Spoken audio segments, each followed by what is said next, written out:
Alors ça, c'est énorme. C'est pour moi, ça, à la Griffe Noire, on a considéré que c'était le roman de la rentrée. Hein. C'est le roman de la rentrée. C'est de Luca Di Fulvio. Ça s'appelle Le Gang des rêves chez Slatkin et compagnie. Alors regardez bien ce livre. S'il y a un livre à acheter pendant cette rentrée, c'est celui-là. Il vaut 23 €, mais franchement, c'est 23 €. Vous restez complètement KO debout.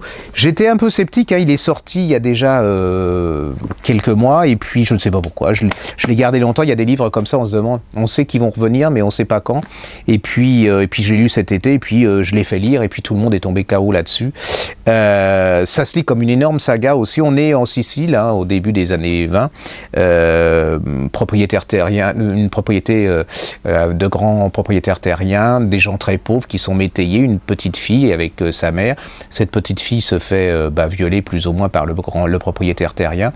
Normalement, on fait passer l'enfant, comme on disait, hein, discrètement, c'est-à-dire que l'enfant, on se fait avorter avec des moyens du bord, et elle, la jeune fille, elle a 13 ans, hein, quand elle attend le bébé, elle décide de garder l'enfant, et elle décide, contre vent et marée, de partir aux États-Unis. De partir, vous imaginez, elle a 13 ans, 14 ans, elle est enceinte, elle décide de prendre le bateau, elle n'a pas d'argent, hein, c'est des gens très pauvres, qu'est-ce qu'elle va faire? Eh ben, elle va devenir la bête sexuelle du capitaine du bateau, qui va lui faire la traversée. Je vous en dis pas plus. Elle va arriver aux États-Unis. Aux États-Unis, elle va, fameuse, vous savez, le fameux tri sur Ellis Island, je prends pas en santé, bonne santé. Et là, comme par miracle, on l'apprend parce que le capitaine fait un signe à un des douaniers, il se passe quelque chose. Vous allez rendre compte que cette jeune fille, elle va devenir rentrer dans un milieu de la prostitution.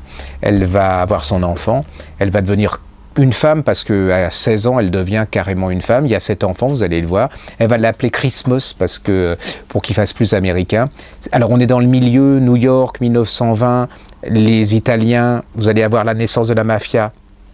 Vous allez voir ce gamin qui va devoir se battre, mais cette femme, elle va apprendre à cet homme, à ce jeune homme, à ce petit garçon, vous allez le voir vivre, se développer, grandir et tout, qu'il faut absolument respecter les femmes, et que s'il ne respectait pas les femmes, elle le tuerait de ses propres mains. Vous allez voir cette femme qui va se battre dans cette maison close pour résister, pour cet enfant, hein, c'est pour qu'il survive.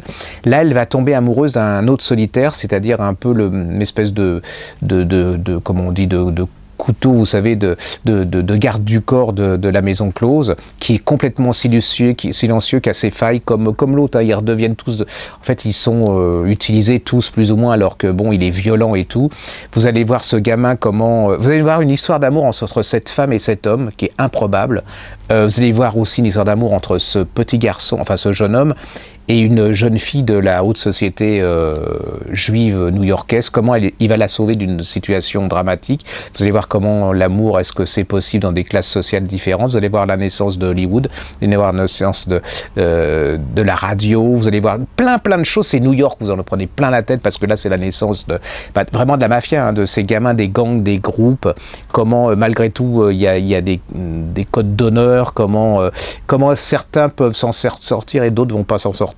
C'est absolument, c'est pas glauque, hein, c'est vraiment très fort, c'est ce qu'on dit, un énorme, vous en prenez plein la tête. Et puis c'est surtout la naissance des États-Unis telle qu'on l'a actuellement, avec tous les, ce qu'on dit, les gangsters, les gangs, tout ça, c'est la naissance, hein, c'est la racine. Alors après, ça va être la mafia irlandaise, parce qu'ils se détestent entre les Irlandais, les Italiens, les Juifs, c'est tout, voilà. Ça s'appelle Le Gang des rêves chez Slatkin de Luca Di Fulvio. Alors ça, c'est un chef-d'œuvre. Il y a très peu de livres dont on est certain qu'ils resteront dans 50 ans, mais ça sera, je suis certain, un livre de référence qu'on pourra retrouver dans les bibliothèques, qui resteront incontournables. Et l'histoire de cette femme et de ses gosses, à mon avis, vous le garderez très très très longtemps dans la tête. Et si vous allez à New York, si vous allez aux États-Unis, lisez ce bouquin et vous comprendrez bien mieux comment sont New York, comment sont Chicago, parce que c'est un peu la même notion, parce que les communautés seront les mêmes et referont le même schéma. Allez-y, c'est un coup de poing dans l'estomac, hein, fabuleux.